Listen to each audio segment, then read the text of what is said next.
Fala galera do canal, tudo bem com vocês? Vamos começar mais um vídeo, né? Hoje, o assunto de hoje vai ser a pergunta número 88 do Livro dos Espíritos com auxílio do Filosofia Espírita. Mas antes de começarmos um vídeo, já vou pedindo vocês para ir deixando um joinha para assistirem os vídeos anteriores para conseguir acompanhar o nosso raciocínio e contribuir com o nosso estudo de hoje. Vou ler a pergunta, vamos ver o que os espíritos têm a nos dizer e comentar, e a gente vai comentar um pouquinho sobre. Bora lá. Questão número 88, capítulo 1 da segunda parte dos espíritos. Aí o título é Forma e Ubiquidade dos Espíritos. Pergunta: os espíritos têm uma forma determinada, limitada e constante? Resposta: para vós, não. Para nós, sim. O espírito é, se quiserdes, uma chama, um clarão ou uma centelha etérea. Essa chama ou centelha tem uma cor qualquer? Para vós, ela varia da sombra ao brilho do rubi, segundo seja o espírito mais ou menos puro. Aí o comentário do Kardec: representa-se ordinariamente os gênios com uma flama ou estrela sobre a fronte. É uma alegoria que lembra a natureza essencial dos espíritos.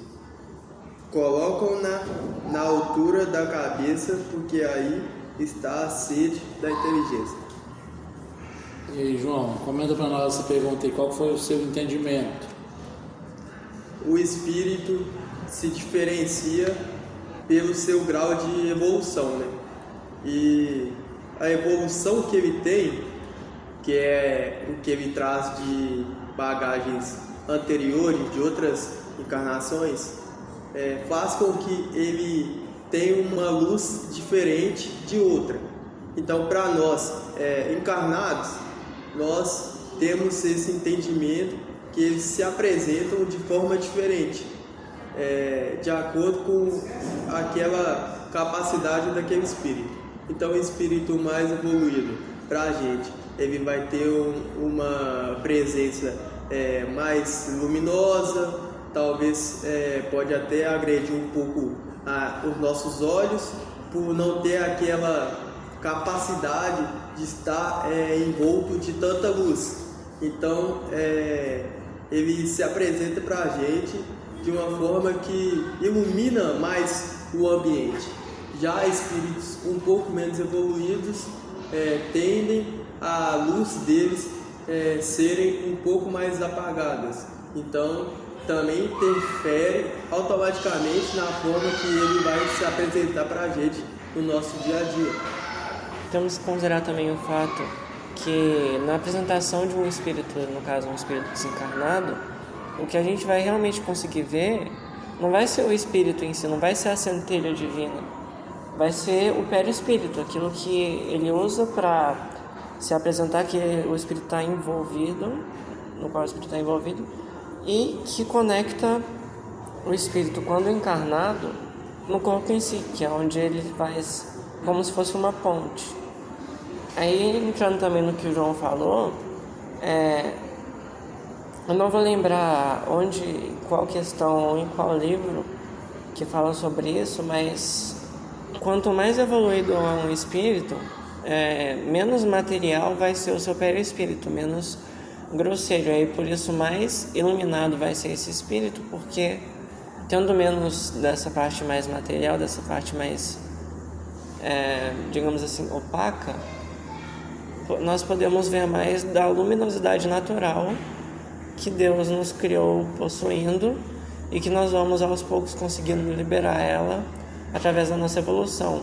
Conforme nós fomos nos tornando pessoas melhores, nos tornamos espíritos melhores, a gente vai conseguindo também ter essa maior luminosidade.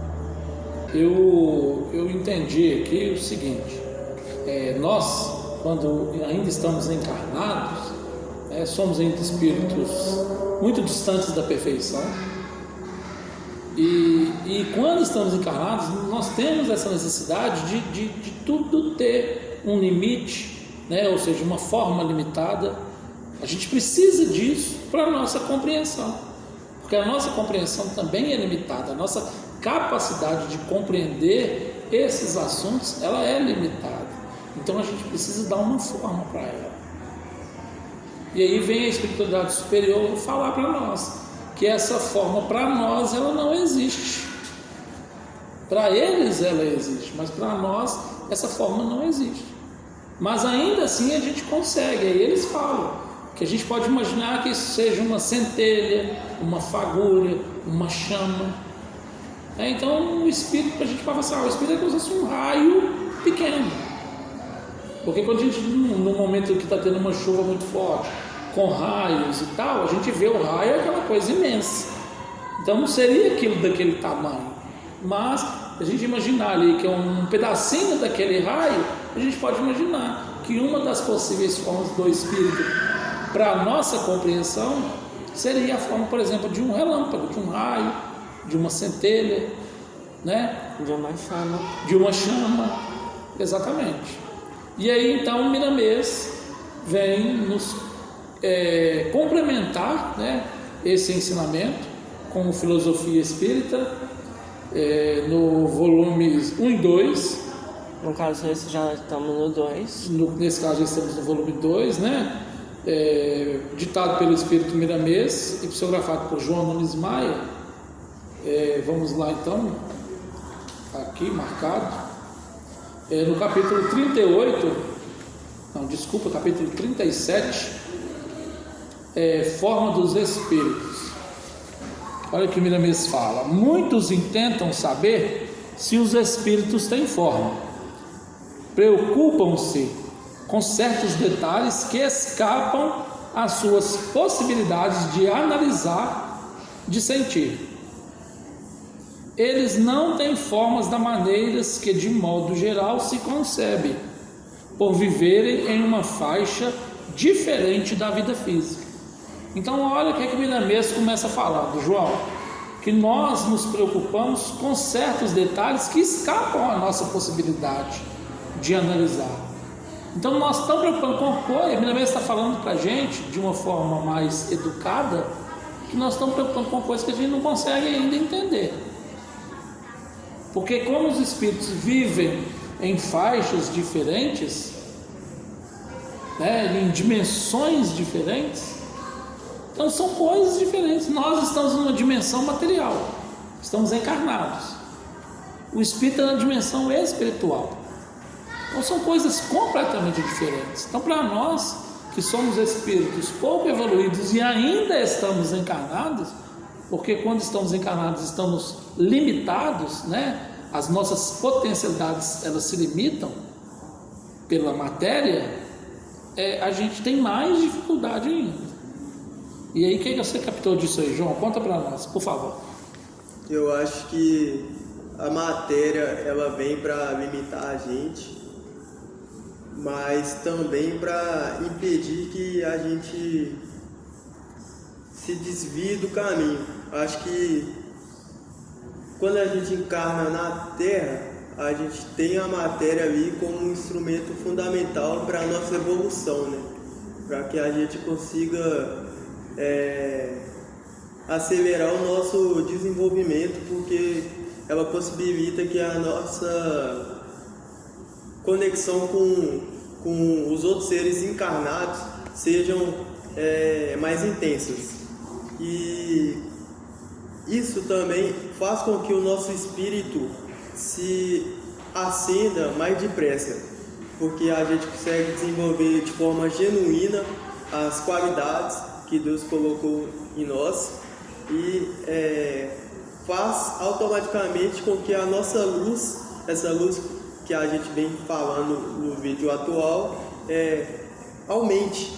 Então é sobre isso que é a questão de hoje, sobre essa luz interior, que nada mais é do que o aumento das nossas virtudes, que é o desenvolvimento daquilo que Deus deixou semeado em nós.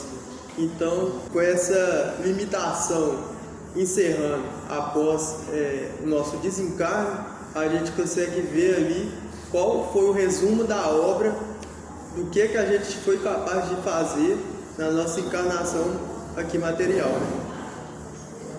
Uma coisa interessante que eu já vi escrito em diversos lugares, assim, por assim dizer, é que a limitação ela é uma das principais mães da criatividade, porque quando você não tem a possibilidade de usar tudo que tem, quando você tem algum limite estabelecido para alguma coisa, você acaba precisando de se esforçar para buscar métodos para melhorar alguma coisa.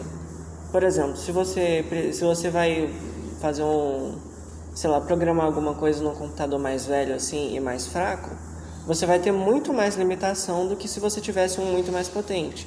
Então você vai ter que fazer o seu trabalho ser muito mais otimizado para conseguir funcionar nessa máquina mais fraca.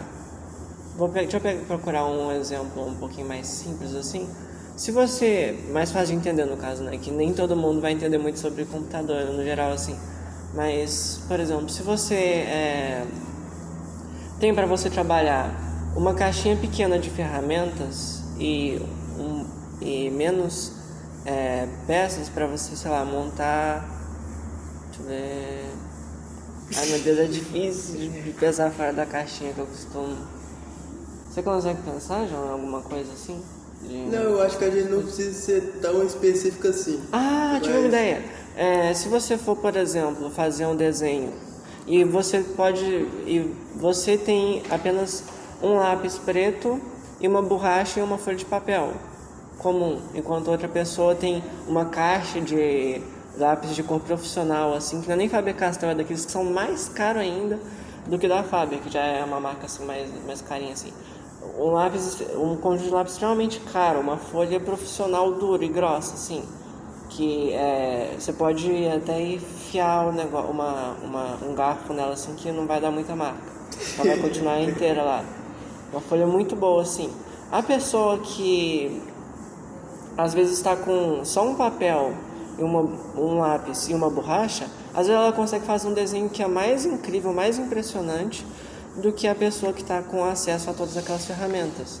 Justamente porque como essa pessoa ela vai precisar de pensar nos elementos do desenho de forma mais simplificada, para depois transformar eles em algo palpável, assim, em algo bonito, às vezes por ela ter que se esforçar mais para conseguir fazer, tendo menos recursos, o desenho às vezes vai ficar melhor do que se ela tivesse aquela caixa enorme de lápis de cor, aqueles negócios todo. Tanto que tem muito desenho assim que você vai ver que ele, na forma preto e branco, ele tava mais... Não sei se vocês já passaram por isso, você faz o desenho lá em preto e branco, ele tá lindo. Aí você vai tentar colorir de alguma coisa, começa a complicar as coisas, começa a ficar não tão bom assim. Porque a limitação, ela facilita algumas coisas, mas ela também dificulta outras. E assim também é a vida. Na nossa vida também, além dos limites da carne, que a gente não pode estar em vários lugares ao mesmo tempo, a gente não consegue se movimentar numa velocidade tão alta assim, a gente tem que seguir um certo quadro de horários no dia a dia para a gente conseguir fazer tudo que a gente precisa. A gente precisa de dormir, comer, beber. Mas esses limites, eles levam a gente a pensar em soluções para as coisas. E muitas vezes essas soluções que a gente faz dentro desses limites acaba fazendo a gente conseguir superar eles e fazer mais coisa. Eu não sei se a minha explicação ficou tão clara assim, mas eu espero que ela tenha ajudado alguém aí que estiver assistindo. Eu acho que uma reflexão final que dá para a gente tirar, né, desse estudo é que, diante da nossa dificuldade de compreendermos, né, a questão da forma dos espíritos, fica uma reflexão mais importante para nós, mais importante do que compreender a forma, é a gente buscar a compreender a nós mesmos, compreender as nossas limitações, né, que é um convite que a doutrina espírita nos faz, né, que é o convite ao autoconhecimento. Então é isso, o autoconhecimento é isso, é a gente se conhecer, conhecendo as nossas limitações, as nossas dificuldades e trabalhar essas questões, né? Então nós somos limitados, somos pouco evoluídos, e o que a gente precisa fazer para mudar isso? Trabalhar no bem. É o convite que Jesus sempre nos fez e nos faz até hoje. Seguir os passos de Jesus é seguir os passos do bem, do amor, fazer a caridade, fazer o bem, que foi o que Jesus fez o tempo todo. Na passagem dele entre nós e o que ele nos deixou de ensinamento, tudo tem como base o trabalho no bem, o trabalho em favor dos mais necessitados. Então a gente buscando isso, fazer o bem, e para fazer o bem a gente não precisa vir para a casa espírita, é importante a gente falar isso, tem muitas formas da gente fazer o bem. Fazer o bem, nós estaremos melhorando a nós mesmos e, consequentemente, melhorando aqueles que convivem conosco e principalmente aqueles que estão sendo por nós ajudados. Esse foi o vídeo de hoje, espero que vocês tenham gostado, que tenham aprendido um pouquinho mais com a gente, né? Deixem um comentário, um joinha, exponham a opinião de vocês também, né? Para participarem do nosso estudo. Semana que vem tem mais um vídeo para vocês. Então, para receber, se inscrevam. Exatamente. E até lá. Tchau, pessoal. Obrigado.